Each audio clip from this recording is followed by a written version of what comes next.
This is the Reverend Dr. Gilberto Rosado, and today I'm going to talk about the unfortunate happening recently. Actually, today was reported on, but this is happening all the time with the two girls that were arrested on bullying charges. Um, that we bullying a young lady, a young girl, and causing her to commit suicide. And this is, we know it's not the only suicide that has happened, and it's not going to be the last one. Unfortunate, it's an unfortunate thing. You can see with me the article here at the USA Today, where we can see the um, article they have and focusing on this situation. And what I want to discuss today is basically the need that we have for us to protect our children. I don't think that we're doing the right thing, or we're doing enough as parents to protect our children from these things, from their communications online or otherwise. We're not supervised. I think there's a total lack of supervision of children. We have parents who are working, both of them work. Some say it's a necessary thing that has to be done.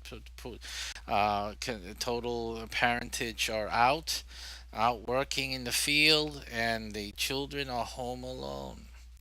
And we know that, children are exploring their world. They're exploring their lives. They're growing up, their feelings.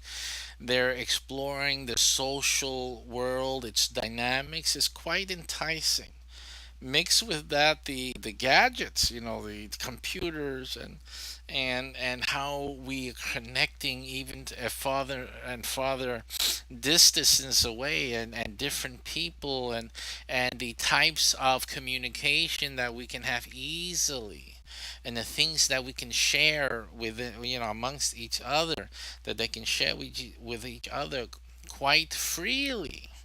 And even, when I'm talking about freely, I'm talking even free to cost, free to any inhibition, even, or watching what would be considered adult material. And they're sharing even their own photographs in different states of being clothed. You have all of these pictures on Instagram, and they're half naked, or they are naked. It's like the sink is covering their bottom, or what have you. They're showing a little bit of pubic hair here and there. And this is freely available to our children. The children are being exposed to pornography. They're being exposed to all sorts of sexual innuendo through their contacts in school, and then it continues on in their homes through the internet. It's quite engaging to have a piece of equipment in your hand that extends you out to the world, and we do that in lieu of living in the world. So then we have a generations and generations growing now that are exchanging the social ties of the external world with a ties, social tie, or pseudo social, should be said, pseudo social ties that are fabricated in the world, in the digital world or the virtual world. So they are virtually social. And they see themselves as being social because the human animal must be social. That is part of our makeup. We need to be social.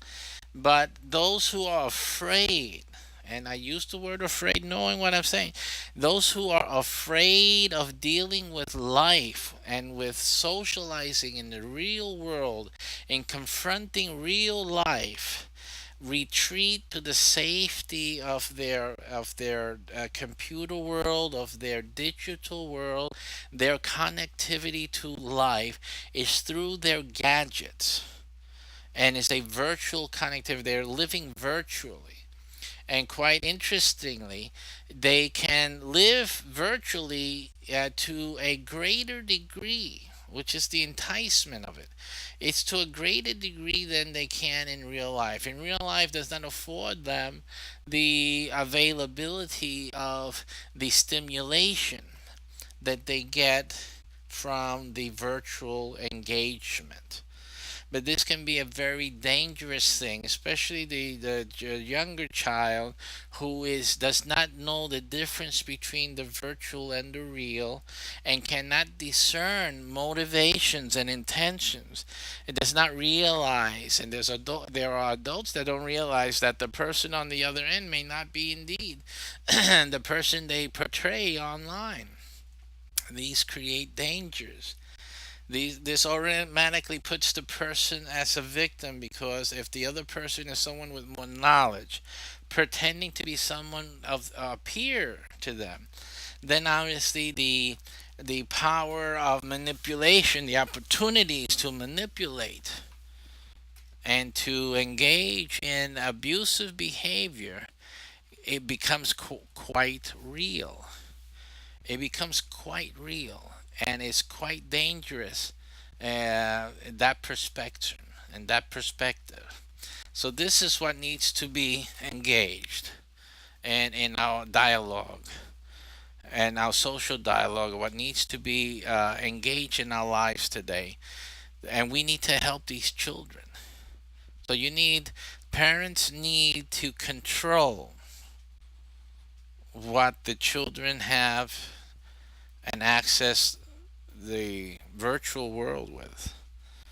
So you cannot allow your child to have these phones.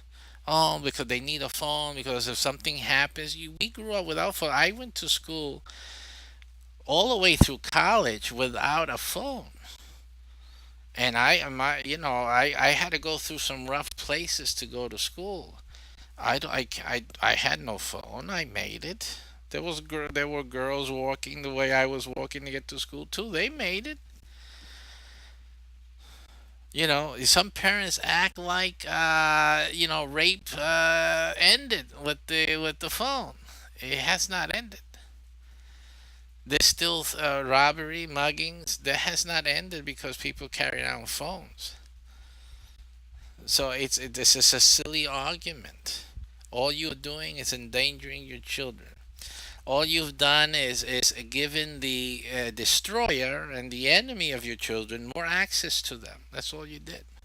You're afraid of them getting raped or getting kidnapped, and all you did was give them something that the kidnappers and rapers can use to find them more easily. That's what's been done. Now, before in the old day, we used to go to school, and okay, there were bullies and this that, but when we went home, that was it. Now, the bully continues to bully. Now, the fights in school continue through their virtual contacts. So now their private world, their retreat, if you will, and their access to society from the safety and comfort of their home has been infected and been invaded by their enemies, by those who want to destroy them. And now, since you have no supervision of what's happening on their little gadget, on their phones, and on their little devices, you are not aware of what's happening in their life. You're not aware of that they are being attacked, that they are being bullied, that they are being virtually raped, that someone is abusing them virtually, asking them questions, sensitive sexual questions, they're preparing them for the event where their virginity will be lost, where there will be rape, and rape because they were abused, because they were taken by an adult who knew more, who had more understanding, and their virginity was robbed from them. So we're giving our children what should be protected and shielded from this abuse, we're bringing the abuse right onto their phones. Their phones or internet have internet access, and they can access any adult site. They can access anything.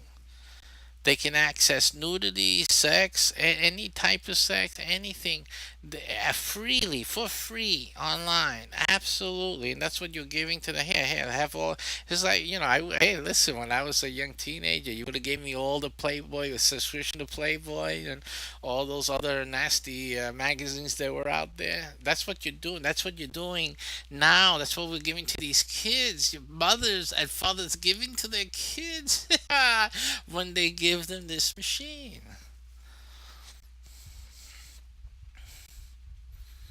because there's no supervision. You need to supervise. And the moment you see activity or communication that's inappropriate, you need to remove that from that child. The child does not know how to conduct themselves. So this is the issue, and we need to save our children. This suicide was needless, and many suicides before then, and I presume more to come, because the parent is giving too much to the children too soon.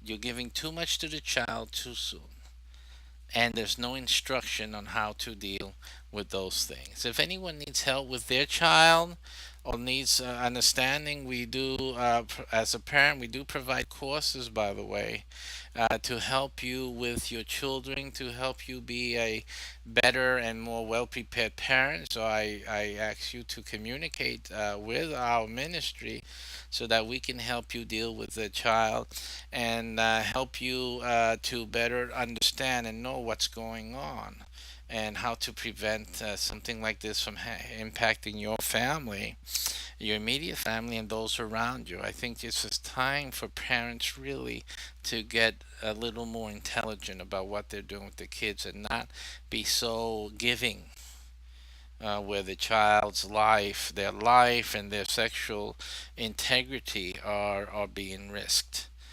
or left at risk. So I beseech you to do what you can to prevent that. Thanks for watching. This has been my comment for this day.